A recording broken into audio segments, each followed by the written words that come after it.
Hello，大家好，我们是大叔中文。好，那今天我们聊什么？一样的来聊跟一些时事好了。最近大陆发生的时事都蛮特别的，我很好奇。我最近想聊这个啦，因为我最近上那个私教课，每个学生都问我这个话题，我说我真的不清楚我帮你问问两位大叔好了，我们应该比较清楚，就是红姐，大陆最近有一个红姐，然后我后来去查一下，人家说红书，很多人都说不能叫红姐，叫红书。他是男的嘛，就是男扮女装嘛，对不对？对，但是他戴口罩就很难知道他是。但是这件事情让我觉得匪夷所思到一个无法想象的地步，对，所以我需要两位为我解惑一下，中国最近怎么了？所以我们一人说一点点，把这个故事就是稍微说。灿叔应该比较了解吧？我也没有特别了解。那我先说我了解的部分吧。你了解的，就那天我老婆神秘兮兮的说，就是说你听说了吗？最近有一个事情。我说什么事情？她最近特别火。我说不知道什么呀。然后她说，她边笑着边和我说，就发了一些他们那个群里一些截图，然后就说就看到一个什么红姐啊什么的。后来它里面有些截图是说这个人。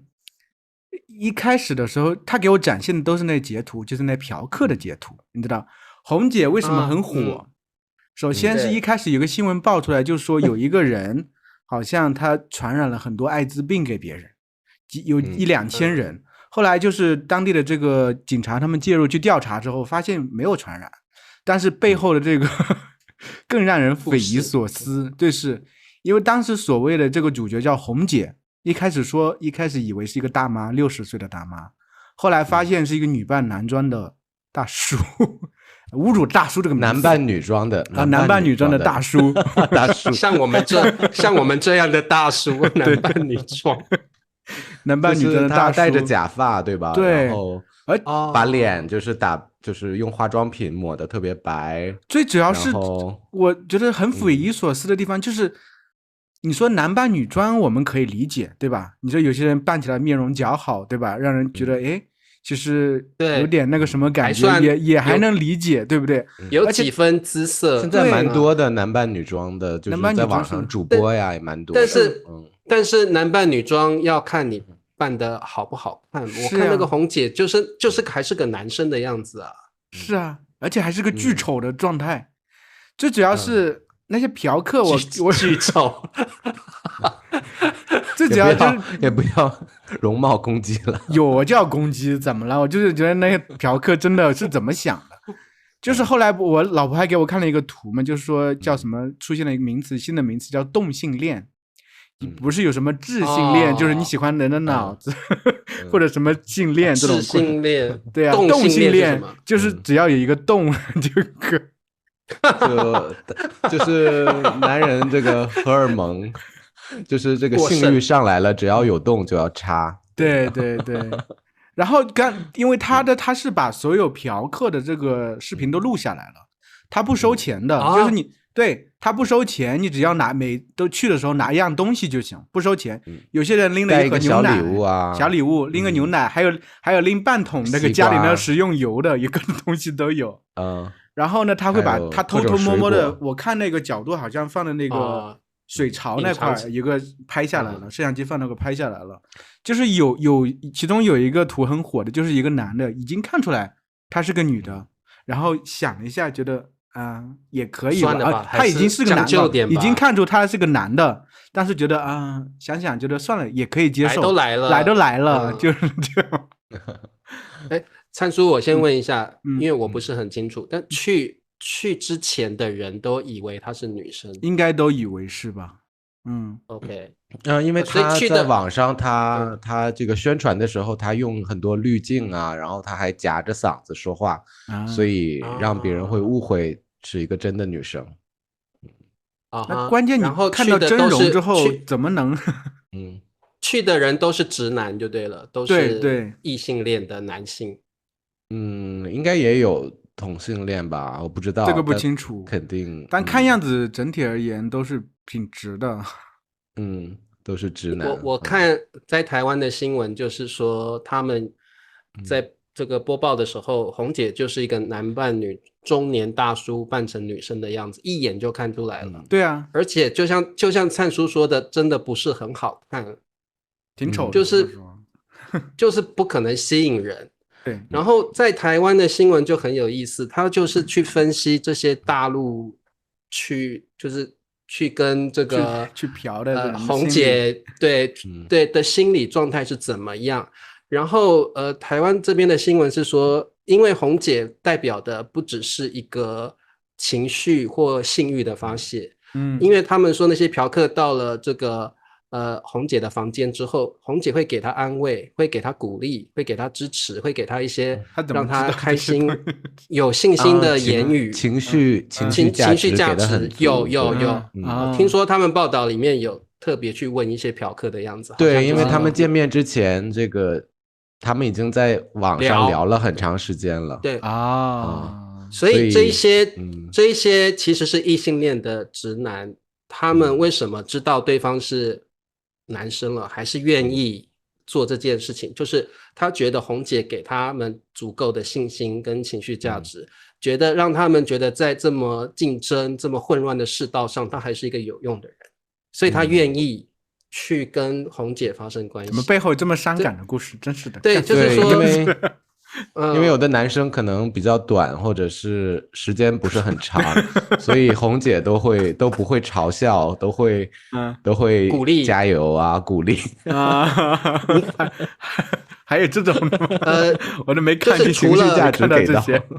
除了Ben叔说的这方面，还有就是他们聊天的时候，红姐会给他们鼓励打气。那可能现在中国的女性一般都比较重视物质上的需求，比如说有一些男生他想要追女朋友，结果这些女性可能你有没有房子啊，你有没有车子啊，你有没有钱啊，所以他们没有这些东西的男性相对比较自卑。但是红姐那边红姐不会去要求这些，反而给他们某种方面的慰藉跟支持。而且我觉得嫖娼是违法的，所以你要是真的涉及到金钱的话，可能就定性了。但你要是送一点水果呀、小礼物什么的，好像这算嫖娼吗？真的不算嫖了，对吧？就好像没有违法的那个感觉。就是这个事件在外国也很红，因为我有很多这个外国学生问我这个事件，然后他们还很有兴趣想要剖析中国人的心态到底是什么，这些人的心态是什么。因为如果把这些嫖客当作受害者是高达1000多人对啊，这个不是少数目所以这个我觉得代表的可能也是一个中国社会的某一些现象吧，所以才会有这么多人愿意，就算知道他跟你的性向不一样，你还是愿意跟他发生关系。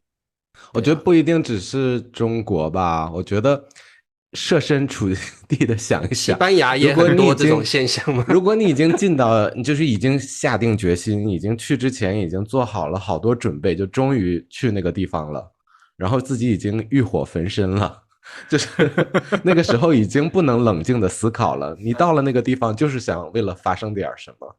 就是已经有沉没成本了，知道吗？不对啊，你到那边去，对方不是你可以发生你自己性向的问题，你能接受吗？我觉得没有，他其实是在伪装的。比如有的人可能发现不对了，就是说，哎，你是不是男生啊？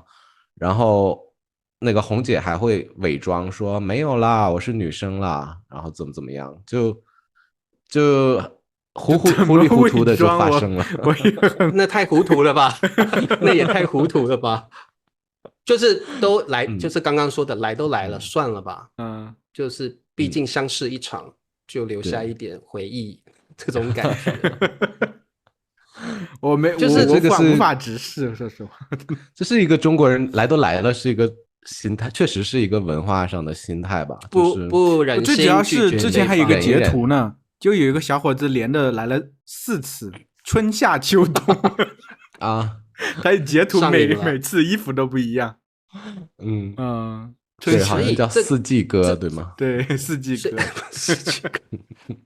所以这样的心态，我觉得现代的社会的确当然是形形色色的人都有，但是我觉得。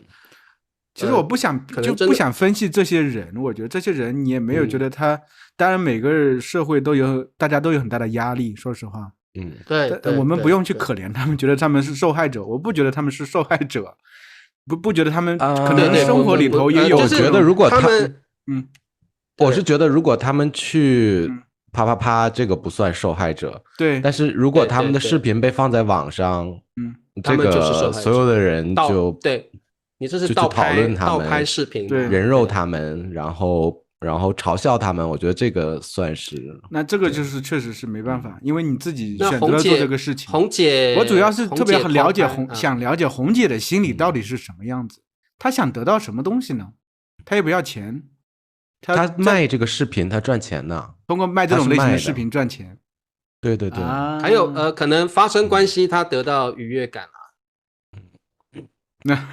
就我现在看有一些主播，就是他们会夹着嗓子，也是男生扮女生，然后就给直男打电话。开始的时候都是夹着嗓子，用女生这个很娇羞的跟男生这个聊天，就是试着让男生就是充满那个淫欲啊，然后就是说一些非分的话，然后最后突然他把女生转换成男生，然后吓那个男人一大跳。然后这样的话，这个看直播的观众就会给这个主播刷礼物。对，我觉得红姐就是她卖这个视频，然后就是通过卖视频来赚一些钱，因为她是这个真的把直男给掰弯了，这个属于一种重口味的视频，大家会想看啊。像网上我看所有的留言都是在哪儿可以看到，在哪儿可以看到，就大家都在问那个链接在哪里啊。还有就是红姐可能也感受到一种征服感吧，她可以征服直男，把直男拍弯了。对啊，就是对不对？她发的都是质量很高的、颜值很高的男性，然后就是说，你看那个普通女生都找不到这样的，我想睡就随便睡。我没有办法去想象这些男性为什么就是自己条件不差，他为什么可以？就是接受他是直男，你说如果是同性恋，那当然他们的需求是相同的，但是他是直男，他条件也不差，为什么他要这样？他有这种特殊的需求，对啊。就除了红姐的新闻之外，最近在中国这个媒体上还是比较火的一个社会新闻，就是有一个中国的女大学生，然后被学校开除了。被大学开除了，然后开除的这个理由非常的震撼，就是有损国格啊。国格吗？不是校格，是国格。对，有损国格。然后再去看一下这个女生她发生了什么事情，就是我会觉得有一点夸张，以这个理由开除她。是因为有一个电竞玩家，他是来自这个乌克兰，对，然后他在上海参加了一次电竞比赛，然后他有一个女粉丝是来自这个中国北方，然后他的大学是在大连，然后这个女生就专门从大连偷偷的买飞机票去这个看这个电竞选手的比赛，然后他跟这个乌克兰的选手他们在这个微信上就联系上了，然后这个乌克兰的男生呢就跟这个女生去开房发生了一夜情。本来这件事情就发生之后就无所谓，就完事儿了，但是这个乌克兰的选手呢，他是自己有一个粉丝群，然后他就把这个他跟这个女生的一些照片发到了这个群里，然后还说中国女生很容易睡，就是跟这个巴西的牛排一样容易可以吃到啊。然后他没有给这个女生打码，虽然没有露那个裸露的镜头，但是他有发一些非常亲密的照片，都是亲密照就对了，可能是接吻或什么，是不是 ？OK， 可能这个女生喂这个男生吃东西啊，伸舌头啊这样的啊。OK， 然后因为发出去。把这个新闻被曝光之后呢，这个女生就是被人肉啊，然后被这个大家骂呀，然后这个最后导致这个事态不断的升级，他也不好意思去上学，然后学校就以开除这个对这个理由把他给开除了。对，这个点还稍微再说一下，就是有一个词叫人肉，得解释一下吧？我觉得这可能很多朋友人肉是什么意思啊？人肉就是看到脸之后，大家就很想知道这个人到底他是谁，他叫什么名字，他的背景是什么。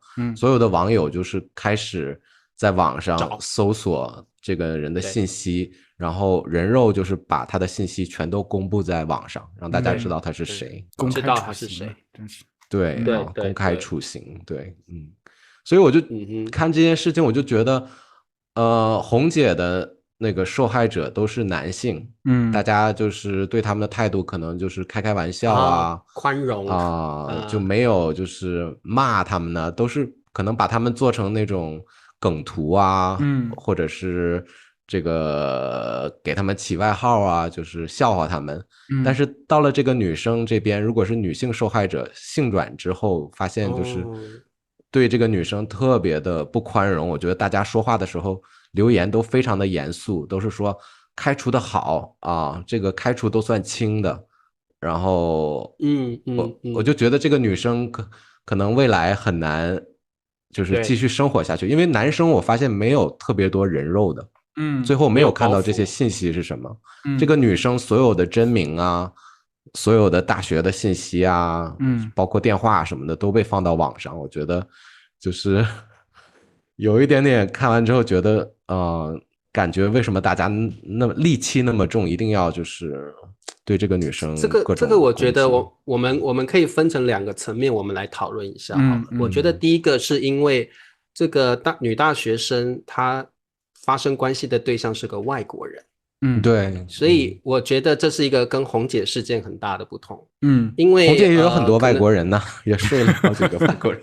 应该这样说啦，在男女关系里面，特别中国人对于男外国人跟女中国人发生关系之后，如果是男外国人嘲笑说，你们中国女人都很好，很好把，很好追，很容易就能够上。那这个的确，你在台湾也是这样。如果有一个外国人说台湾女生很容易上，大家感觉都很不好，对，可能也会说出一些对这个女生不利的评论。所以就这层观点，你们觉得现在中国社会的确还有这种现象吗？就是说我们对于外国人跟中国人之间发生关系，如果会不会有那种不好的联想？其实我觉得这个东西它算是一个个案，我会这样想，就是最始作俑者肯定是这个乌克兰的这个电竞选手，他的行为说实话我是觉得相当不道德，对吧？你和我是觉得真的私底下有些明星啊约见粉丝甚至上床睡觉的，我觉得不在少数。但是你这样的话把它公开出来，公开了，而且还说了这么难听的话，说实话真的你首先把这个女生这个整体看得非常的轻贱低下，对不对？你把她已经踩在脚底下了去做这个事情，所以这个状态会引起国人里面的有一部分人的心理的反弹。我是觉得其实看到这个消息会评论这些消息的人和去看红姐的那一部分人不是一类观众，不同的。就是对，其实是刚好为什么这个女生撞到枪口上，她刚好这个事件是刚好特别能勾起中国人里面有一部分人，他们对这些事情特别在意，他们会觉得比如说中国的好白菜都被国外的猪给拱了这种状态有，或者在自己本身生活状态里头就是说和女生的很难追上女生啊等等，被女生看不起啊等等，这些可能一些生活里头不是很顺遂的人，他看到这种新闻他会发泄，他会觉得这么漂亮的女生你为什么要这样做呢？对不对？他会觉得我们这主要是这种心理，而且是这种人群刚好是撞到这种人群的身上了。因为互联网是一个非常极端的一个世界，很多事情我不会把它扩展到整个中国人是怎么想的。我说实话，我们大部分中国人其实看到这个新闻都会觉得匪夷所思，至于吗？说实话。但是你涉及到乌克兰选手这个行为，他的行为点燃了有一部分人的这个反弹的心理，很不舒服的心理。对，所以我是觉得整体是这个事情。当然这个女生我是觉得肯定是一个受害者，真的可能有些人心理压力承受压力就是承受能力比较差一点的，可能轻生都有可能，真的会。而且我觉得这个乌克兰的选手就是他还有一点炫耀的动作，除了公开照片还说中国女生很容易就抱走了，这个已经到了有点炫耀的感觉在里面了，所以当然会更引起国人这种不满的情绪，所以我觉得这个是可以想见的。对啊，这个为什么会上升的那个什么国格，不就是这个东西吗？对，就觉得中国男人的这个礼颜面被踩在脚底下，很多人就会上升的那个状态之下嘛。这个学校当然也有病了，说实话，我是觉得。然后对，我觉得学校的帽子有点大，这个太大了，对啊，因为毕竟不是他主动去宣传，这是非常被动的被别人就是学校有时候是受到舆论压力，因为这个处置其实学校的处置我觉得是很不妥，就是太把这个议题上升到国格，这个已经太夸张了，所以我觉得学校是受到舆论太大的压力，只好做出这样的决定。对啊，所以但我觉得有时候这个对女性受害者受到的这个炮火会接受到的炮火要比男性要多得多。因为我看虽然有人就是跟我们刚才观点差不多，觉得这个学校可能稍微过分了一点点，然后就发一篇文章来说可不可以不要给他扣这么大的帽子，但是我看评论区还是一边倒都在骂那个女生，就是没有说啊这个文章的观点有道理让我们思考之类的，还是继续对那个女生攻击，就是说她活该呀怎么样。所以有时候感觉就是虽然觉得女性地位不断在提高，但是还是会觉得确实不公平，性别男女不公平的这个现象还存在啊。对，而且这种网暴事件其实这很容易看到了，在这个社会里很容易看到。像我最近关注一个大陆的一个女明星，我忘记是谁了，她就是打扮的比较中性，然后她有一次在台上，大家就叫她什么什么爷，她是女生，叫她什么什么爷。现在很多女生都会叫什么爷的，对，对，然后然后就说她打扮中性，怎么不好好当一个女性，穿裙子这样温柔婉约一点。她有一次就在节目上说，她受过大规模的网暴，她早就习惯了。她说对她来说，裙子只不过是一件衣服，包在你大腿周围的一件衣服，没有裤管的衣服而已，它并不是人的第二性征。你们这些网民没有必要用穿裙子来定义我是谁，然后你们也不用叫我什么什么爷来定义我。如果你们可以用爷来定义我，那你们男性我也可以用什么什么奶来定义你们。我叫你裸奶，我叫你什么奶，那你是不是觉得很开心？你不会开心啊。所以你们在那边说叫什么爷是对你的尊称，请不要用这种称呼来定义我。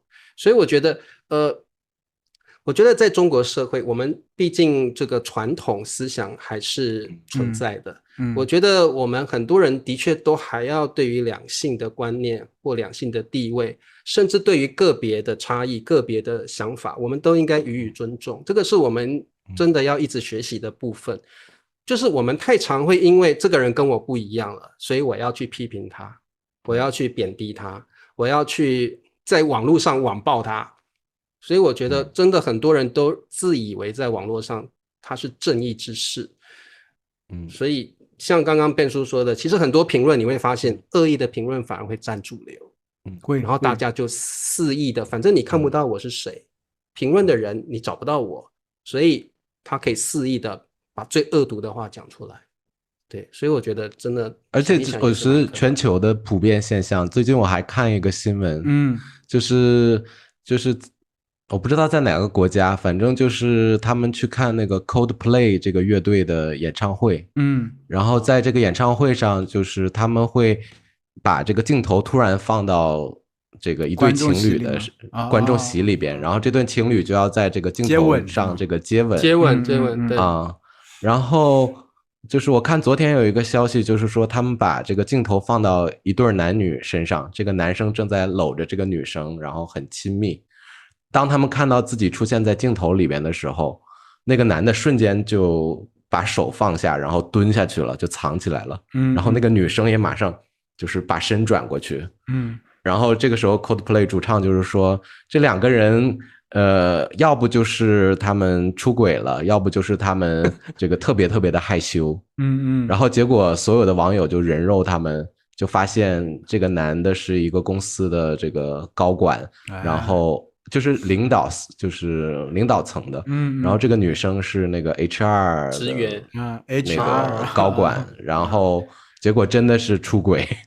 然后所有人就去搜他们的信息，我看有人做短视频专门把他们的那个领英 LinkedIn 的那个头像，然后和带着真名都放到那个对啊短视频里，然后或者放到评论区让大家去骂他们。所以我觉得不只是中国的现象了，全世界都有了。对，其实这是一环扣一环的。说实话，当然我们会觉得这些人对女生不够宽容等等，对吧？刚用第二个例子看来，但是第一环节是这个乌克兰这个选手，第二个最重要的环节是人肉这个姑娘的这些所有的网民。对，你为什么要去人肉别人？说实话，对啊，你并不是出于好奇心，你是出于恶意。对，是不是？然后你人肉别人的目的是什么？要找到更多像你一样的人来去批判他吗？是啊，还是你有什么样的动机？其实想一想有点奇怪啊。现在这个网络的社会真的已经都不一样了。对啊，对。想一想，我们大叔会不会成为人肉的？我们没有什么值得被人肉的东西啊。对，就是我们不是那种话题人物，就是怕我们可能没有做什么，我们当下没有认为是一个很严重的事情，然后结果就被添油加醋，就是啊，很多明星啊都会被放大。你成为了公众人物之后，很多东西都会被放大。对，是的。对，所以我们说什么人怕出名，猪怕壮，对不对？不要人肉我们是小频道。对，Ben叔你出国不值得被人肉。Ben叔出国小心一点，不要看到好像有什么很好的邂逅，你就这样搂搂抱抱，被人家偷拍。他一拍啊，大叔中文那个谁谁谁，那我们就火了，每期下面就好多评论。那你赶快去找个邂逅，我们就火了。期都是爆款，对。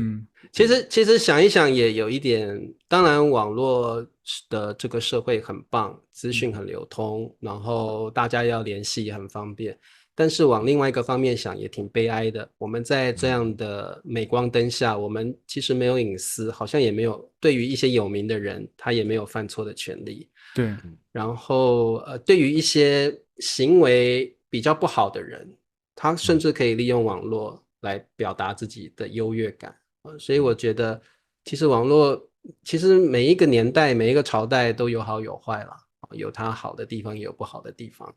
所以我们这个世代的确有很多值得我们去思考的问题。所以最近这2个时事我觉得也让我们思考说，我们是不是要在网络上这么张扬无爪，或者是这么样恣意的去伤害别人。然后我有时候在想，我们不能把自己的事管好就好了嘛。就是说这些发表言论的人，你有把自己管理好吗？你有把自己的思考给管理好吗？你是一个完美的人吗？圣经上就说圣经上里面就是有一个，就是好像是什么，就是一个女生犯了什么错，然后大家路人都拿石头丢她，然后那个上帝就出来说，不是上帝啦，是什么耶稣，耶稣就出来说，你们谁没有犯过错的才能够拿石头打他。结果大家没有一个人可以拿石头打他，每个人在自己的人生历程中都曾经犯过错，大家都有值得重来的权利，然后旁人也没有资格去批判他什么。对啊，真的。所以我觉得我们在发表言论前，先把自己管好，先把自己想清楚，然后不要给别人造成压力跟负担。就像灿叔说的，很多人因为这些网民的评论，因为亲朋好友的想法，他最后受不了，选择轻生。有啊，他的一生就有些人真的很，我是觉得人肉这个事情是真的非常非常不好的一个事情。就是当时我记得有一个妈妈，好像是武汉还是哪里，她的孩子因为一件事情死了，好像是一个什么事件我忘记了。但妈妈当然非常痛苦。但是当时是因为她去现场的时候，因为你知道吗，人在经历巨大的悲伤的时候，可能是面无表情的，甚至是麻木的那个状态。她当时刚好又穿的比较精致，可能刚从公司过来怎么样，然后很多人就人肉她，就觉得你怎么孩子都死了，你怎么还能这个样子呢？这么淡然，好像无所谓这个状态呢？所以就是人肉她，网暴她，最后那个妈妈选择了轻生跳楼。你说那些作恶的人，你们每一个人都作恶了，但是人真的走了，你们会在乎这个事情吗？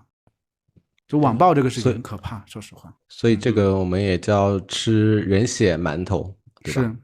对，这个每次聊的这种话题，网暴的话题，一个特别经典的这个口语课的问题啊，就是说大叔们认同为了控制网暴，就是保护一些可能的受害者，来推行网络发言实名制，就是可以通过你虽然你在网络上发言，但是你要对你的言行是负责的，因为你是实名，可以追踪到你的真人是谁发的这条言论，导致了一个这个不好的极端的，或者一个人就是甚至失去了性命。你们觉得要不要推行这种网络发言实名制？我怎么记得中国微信啊之类，还有微博之类都是要实名认证才能登录的，是需要上传你的身份证的，然后你在哪里的 IP 都是清楚的。但是说实话，就算这样，还是大家好像没有什么用啊？对，是吧？因为你要因为网暴它是一个大群体的一个现象，它不是一个单人的一个现象。没法追究每一个人的责任，说实话，除非你对他的个人造成了诽谤，言论的诽谤，或者是恐吓那种，有可能去搜寻你这个人。那就算实名制了，其实并不能解决问题，因为会评论别人、会网暴别人的人，基本上可能他是一群人，他的言论也没有犯法，那你要对他怎么样？对，没有用，所以这种东西就没有用。而且大部分被网暴的那个人，他也不可能对所有人提出告诉，所以最后都只能不了了之。所以基本上实名制与否其实是不能，这是人类的劣根性吧，人性本恶很多方面。但是觉得这个网暴啊、人肉啊，感觉也是一种人性，听起来好像就是一个无解的问题，是吗？是的，是无解的问题。对，就是人有时候就自以为正义，然后做出伤害别人的事情而不自知，所以就会觉得自己做的没有错。所以这个很复杂啦，这个议题其实也不是对或错可以去聊的。但是我觉得大家可以去思考一下，下次你在网络上发表言论的时候，是不是应该更谨慎一点，是不是会为别人造成困扰，是不是你的话会可能让别人失去信心，或让人对生命失去了热爱，对不对？对。好 ，OK， 那沉重的话题，每次聊到这种没办法解决的问题了。对，好，那我们就下次有新的时事，我们再多去聊一聊好了，提供我们的观点。好，那我们下回见喽，拜拜。好的，拜拜。